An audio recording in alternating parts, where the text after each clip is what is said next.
동국대학교 융합생명공학과 이동진입니다. 생유기화학 기말 과제 발표를 시작하도록 하겠습니다. 제가 먼저 타겟으로 설정한 프로틴은 오른쪽에 있는 베이스 1이라는 베타 시크리테이즈입니다. 이 프로틴에 대한 설명을 가볍게 먼저 시작하고 그 다음에 제가 진행한 다킹 그리고 프래그먼트 리플레이스먼트에 대해서 설명하도록 하겠습니다. 1이라는 베타 세크리테이즈의 메커니즘입니다. 이 베이스 1은 알츠하이머 디지즈와 관련이 있습니다. 알츠하이머 디지즈는 현재 알려져 있는 정확한 원인은 없지만 지금 현재 추정하고 있는 것 중에 하나가 아밀로이드 베타라는 물질 그리고 타우 프로틴이라는 물질들이 플라그를 형성하는 것입니다. 그중 하나인 저는 베타 아밀로이드를 타겟으로 해서 이 베타 아밀로이드를 억제할 수 있는 방법은 뭘까 생각하다가 베이스 1을 선택하게 되었습니다.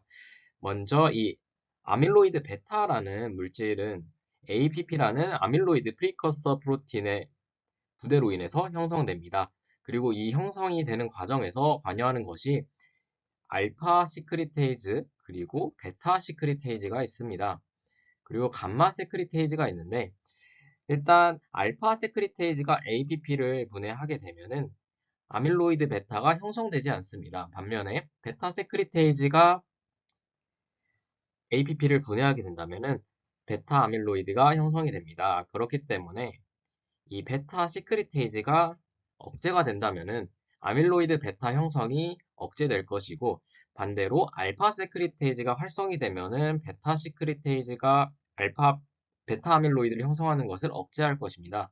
그렇기 때문에 저는 베타 세크리테이즈를 억제하는 방향으로 이번 타겟 프로틴을 설정했습니다. 사실 알파 세크리테이즈를 타겟으로 설정을 해서 아담텐이라는 프로틴을 공부해 보려고 했으나 그 아담템이라는 물질의 정확한 바이닝 포켓이라던가 어, 코크리스탈 스트럭처에 있는 리간드가 제대로 나와 있지 않아서 이 베타 시크리테이즈를 타겟 프로틴으로 하게 되었습니다. 이번에 바인딩 포켓입니다. 베이스 1은 그 PDB 파일에 굉장히 많은 코크리스탈 스트럭처가 있는데 그중 대부분의 대부분의 리간드들이 동일한 바인딩 포켓에 위치하고 있는 것을 볼 수 있습니다. 오른쪽은 설페이스를 표현한 것이고 이 1TQF와 2HIZ처럼 대부분의 물질들이 이 바인딩 포켓에 위치하고 있습니다. 있는 코크리스탈 스트럭처 중에서 스코어가 높다라고 되어 있는 코크리스탈 스트럭처 중에서 몇 가지를 가져와 봤습니다. 그리고 거기서 리간드와 결합하는 인터랙션을 하는 아미노산들을 쭉 나열을 해보았습니다. 노란색 같은 경우에는 5개 이상의 PDB에서 발견되는 인터랙션 아미노산들이고 파란색 같은 경우에는 전부 발견이 되는 인터랙션 아미노산들입니다. 이런 아미노산들을 나열한 이유는 바인딩 포켓이 아까 보여드린 것처럼 동일하다고 하더라도 그리드 박스를 설정함에 있어서는 리간드마다 조금씩 차이가 있을 수밖에 없습니다. 그렇기 때문에 그 다양한 리간드들을 설정하는 그리드 박스에서 조금 더 많은 효용성 있는 아미노산들과 결합할 수 있게끔 그리드 박스를 설정하고 싶어서 이렇게 아미노산들을 쭉 나열을 했습니다.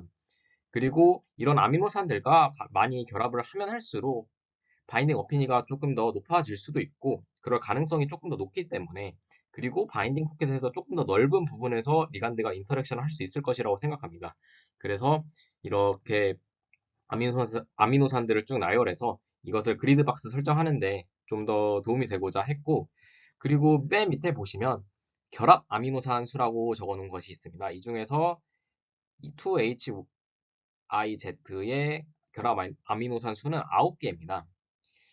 이 9개로 가장 많이 결합을 하기 때문에 조금 더 어, 가능성 있을 만한 아미노산들과 결합할 수 있게끔 그리드 박스를 설정하기에는 2HIZ가 조금 더 많은 아미노산들과 결합하기 때문에 이를 그 메인 스트럭처로 두고 이 파일을 활용해서 파이 RX에서 바킹을 실시하도록 하겠습니다.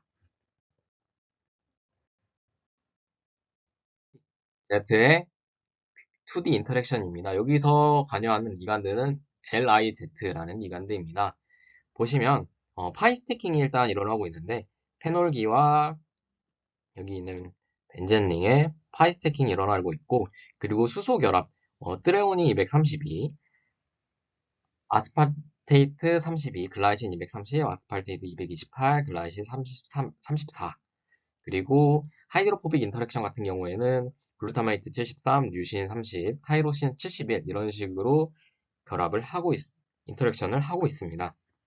그래서 여기 나와 있는 이 아미노산들을 좀 더 집중적으로 보고 앞서 나올 새로운 리간드와 결합을 할 때 이런 물질들과 결합을 하고 있는지 조금 더 살펴보고 그리고 앞서 나와 있듯이 노란색과 파란색으로 색칠했던 아미노산들을 나열한 표에서도 그 색칠한 아미노산들을 조금 더 집중적으로 해서 어, 새로 추가할 리간드에서 결합을 잘 진행하는지를 조금 더 살펴보도록 하겠습니다. 그리고 이 세 가지 인터랙션 중에서 리간드와 프로테인 같은 경우에는 수소 결합이 조금 더 중요하기 때문에 수소 결합을 조금 더 위주로 살펴보도록 하겠습니다. 수소 결합이 조금 더 많으면 많을수록 바인딩 어피니가 높아지지 않을까라는 생각을 하고 있습니다. 항상 그런 것은 아니겠지만 그럴 가능성이 조금이라도 있으면 앞으로 실험을 하는 데 있어서 좀 더 도움이 되지 않을까 생각합니다. 이 인터랙션을 조금 더 살펴보도록 하겠습니다. 왼쪽 이 리간드가 있는 반대쪽 방향에서는 똑같이 리간드가 결합하고 있지만 이렇게 비어있는 공간을 찾지 못했고 이쪽 방향에서는 지금 표시하고 있는 이 부분과 이쪽이 조금 비어있는 것을 볼 수 있습니다. 그렇기 때문에 새로운 리간드를 찾을 때 여기 부분에서도 리간드가 결합할 수 있다라면 바인딩이 조금 더 높아지지 않을까라고 예상을 하고 진행을 하도록 하겠습니다. 특히 이 보라색 그리고 초록색 같은 경우에는 아스파라진 233과 라이신 321을 표시한 것인데 이런 아미노산들과 결합할 수 있으면 이쪽 부분, 지금 표시한 이쪽 부분에서 바인딩 포켓에 리간드가 들어가 있지 않을까라고 생각을 하고 다음 다킹을 진행해 보도록 하겠습니다. QHIZ의 리간드 LIJ를 가지고 그리드 박스를 일단 이렇게 설정을 했고 물론 할 때마다 조금씩 다를 수는 있겠지만 대부분 저기 있는 값들과 유사하게끔 진행을 했습니다. 자, 그래서 나온 결과들이 있는데 사실 굉장히 많은 오류가 있었습니다. 그중 몇 가지 리간들을 보여드리도록 할 텐데 먼저 첫 번째 리간들은 여기 이 부분과 뭐 이런 부분들이 굉장히 겹쳐져 있어서 조금 실패가 있었고 여기도 보시면 이렇게 그리고 여기도 이렇게 겹쳐져 있습니다. 그리고 이거 같은 거 완전히 이렇게 겹쳐져 있는데 이런 부분들은 아무래도 컴퓨터로 진행하다 보니까 데이터에 살짝 오류가 있다거나 아니면 뭐 다킹을 진행하는 도중에 있어서 코디네이트가 조금 문제가 생겼다든가 사실 파이 RX가 굉장히 많은 오류가 나타났었기 때문에 이런 에러 리간드들이 조금 생겨나지 않았을까라고 생각했습니다. 하지만 이럼에도 불구하고 굉장히 괜찮다고 생각한 리간드들이 몇 가지 있기 때문에 그것들을 보여드리도록 하겠습니다. 이제 원래 리간드보다 바이닝 어피니티가 높게 나온 리간드들을 살펴보도록 하겠습니다.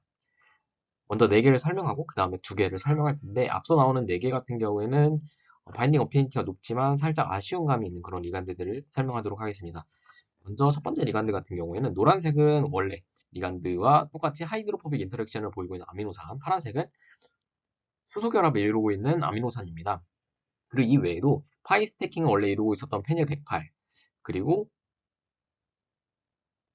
아스팔테이트 32, 아스팔테이트 228, 트레오닌 72, 글라이신 34와 같은 이런 물질, 그리고 트레오닌도 있습니다.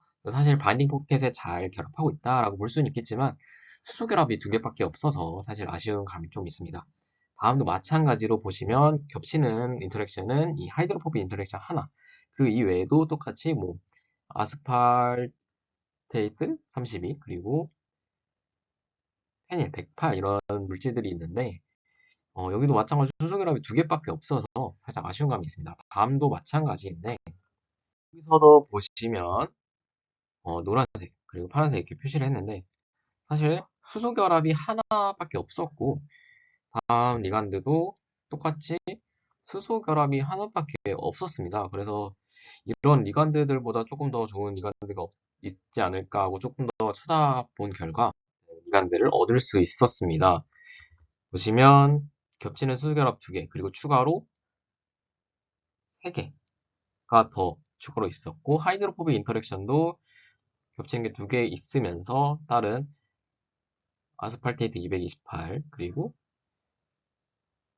트레온 232, 그리고 아스팔테이트 32 이런 물질들이 있었고 수소 결합이 조금 더 있었기 때문에 괜찮지 않을까 하는 생각을 했고 3D로 보았을 때는 실제 제가 예상했었던 이 바인딩 포켓의 빈 부분에 가서 결합을 하고 있었기 때문에 아르기닌 235, 세린 325와 결합을 하고 있기 때문에 조금 더 예상보다 괜찮게 나온 리간드가 있었고 다음도 마찬가지입니다. 보시면 노란색, 파란색 이외에도 수소결합 방금 한 것처럼 세린과 아르기닌 2개가 있었고 원래 생각했던 바인딩 포켓의 빈 부분에 리간드가 들어가 있었고 그리고 아까 보라색, 초록색으로 색칠을 하면서 여기 이 빈 바인딩 포켓에 붙으면 인터랙션을 할 것이라고 예상했던 아미노산인 아스파라닌 233도 하이드로포비 인터랙션을 진행하고 있습니다. 프래그먼트 리플레이스먼트에 대해서 설명해 드리도록 하겠습니다. 앞서 말씀드린 다킨 같은 경우에는 징크15라는 홈페이지에서 인트라이얼스에 있는 9,800개의 리간드들 중 6,800개의 결과를 얻어냈고 거기서 괜찮다고 생각해낸 결과들을 몇 가지 소개해 드린 것입니다. 사실 6,800개라는 물질들, 굉장히 많은 물질들이 있었지만 이 원래 기존 리간드랑 비슷하다는 보장도 없고 그리고 굉장히 여러 의미의 물질들을 가져온 것이기 때문에 구조가 굉장히 다양했고 그렇기 때문에 이 바인딩 포켓에 결합하는지조차도 굉장히 판단하기 어려운 그런 물질들이 굉장히 많았을 것입니다. 그렇기 때문에 효용성 있는 물질들을 많이 얻지 못했을 것이라고 생각을 하고 그리고 제가 목표로 했었던 이 바인딩 포켓 이 밑에 비어있는 이 바인딩 포켓에 조금 더 결합하면 좋지 않을까라는 생각에서 지금 다킹들을 좀 실행을 했는데 물론 앞에서도 그런 리간드들이 좀 있었지만 원래 기존 리간드에서 일어나는 인터랙션들을 바탕으로 지금 보여지고 있는 이 비어있는 바인딩 포켓에서도 조금 더 연장된 인터랙션이 보여지면 좋지 않을까라는 생각에서 이 프래그먼트 리플레이스먼트를 진행했습니다. 그래서 오른쪽에 있는 이 초록색으로 색칠되어 있는 이 부분을 프래그먼트 리플레이스먼트로 진행을 했고 왜 이것을 프래그먼트로 설정을 했냐면 이 부분이 사실 많은 결합이 이루어지지 않고 있었습니다. 다른 수소 결합이라도 좀 있었으면 좋겠지만 하이드로포빅 인터랙션 몇 가지 적은 것밖에 없었고 그리고 밑에 있는 이 산소가 있는 이쪽 부분에서도 연장을 해도 괜찮을 수 있겠지만 이 부분은 사실 다른 부분과 인터랙션들을 좀 많이 하고 있었기 때문에 지금 이 초록색으로 되어 있는 이 프래그먼트를 선정하도록 했습니다. 리플레이스먼트로 얻어낸 결과입니다. 지금 보시면은 빨간색으로 네모박스 친 곳이 프래그먼트 리플레이스먼트를 진행해서 프래그먼트를 바꾼 부분입니다. 보시면 질소가 세 분자 있고 그리고 우각형 링으로 이루어져 있습니다.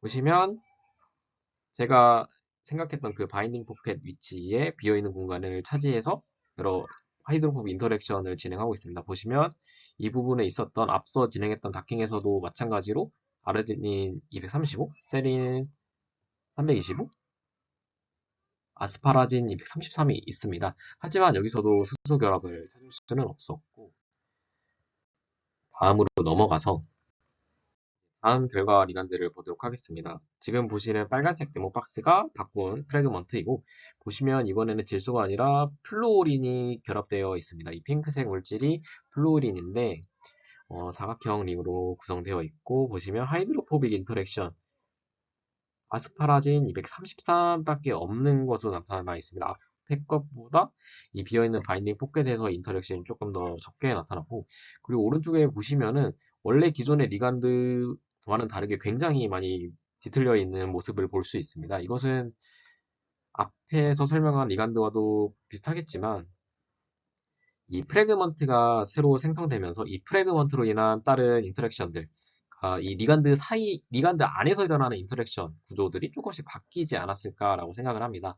왜냐하면 이 프래그먼트 하나만 바뀌더라도 다른 토션이라든가 다른 뭐 앵글 각, 그리고 본드들이 조금씩 결합 길이라던가 이런 것들이 조금씩 바뀔 수가 있기 때문에 원래 기존의 리간드와는 조금 다른 모습을 보여주고 있고, 이로 인해서 다른 아미노산들과의 원래 기존에 있었던 이런 다른 아미노산들과의 인터랙션도 조금씩 바뀌지 않았을까라고 생각을 하고 있습니다. 그래서 보시면 수소 결합이 상대적으로 3개로 줄어든 것을 볼 수 있습니다.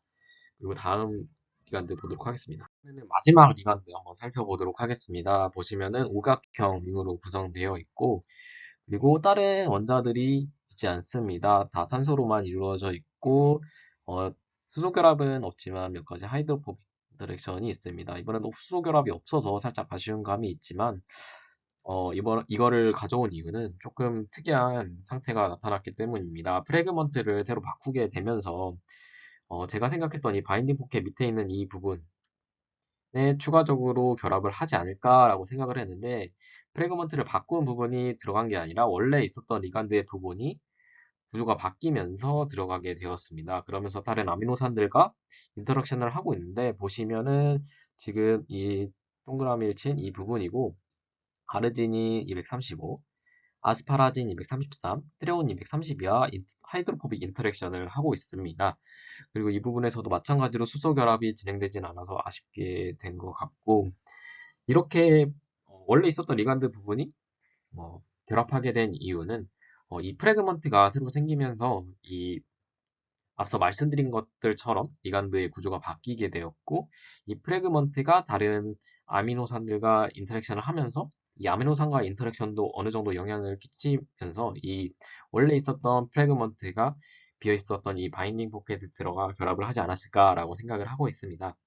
그래서 이런 식으로 프래그먼트 리플레이스먼트를 하더라도 어, 제가 생각했던 것과는 조금 다른 방향이 나타날 수도 있고, 그리고 충분히 다른 방향이 나타나더라도 이렇게 바인딩 포켓, 제가 원하는 곳에 결합을 할 수도 있지 않을까라는 생각을 하게 되었고, 어, 이번 과제를 진행을 하면서 어, 이렇게 많은 리간드들을 무작위적으로 결합을 하는 게 그렇게 큰 의미가 있을까? 많은 데이터가 존재하는데도 불구하고 굉장히 적은 결과를 얻어냈기 때문에 그런 생각을 하게 되었는데, 어, 이런, 그리고 이런 물질들이 동물 실험이나 실제 임상 실험에서도 그렇게 큰 의미가 있을까? 실제로 실험을 해봐야 정확한 결과들을 어느 정도 파악할 수 있는데 이렇게 컴퓨터로만 진행을 하는 게 굉장히 많은 변수들을 고려하지 않았기 때문에 그렇게 큰 의미가 있을까라고 생각을 해봤지만, 그래도 그럼에도 불구하고 그 많은 물질들을 하나하나 다 실험을 하기보다는 이렇게 컴퓨터로 미리 시뮬레이션을 해서 최소한의 경우의 수를 만들어낼 수 있다라면 굉장히 획기적이고 효율적인 방법이 되지 않을까라고 생각을 합니다. 그리고 이번 새로 이렇게 이런 바이오 인포메틱스와 관련된 새로운 부분을 알게 되면서 어, 최근 딥러닝이나 머신러닝에 대해서도 추가로 공부를 하고 있습니다. 그래서 이 강의를 들으면서 제 진로에 대한 방향도 조금 더 잡히게 되었고 좋은 시간 되었다고 생각합니다. 이상으로 발표 마치도록 하겠습니다. 감사합니다.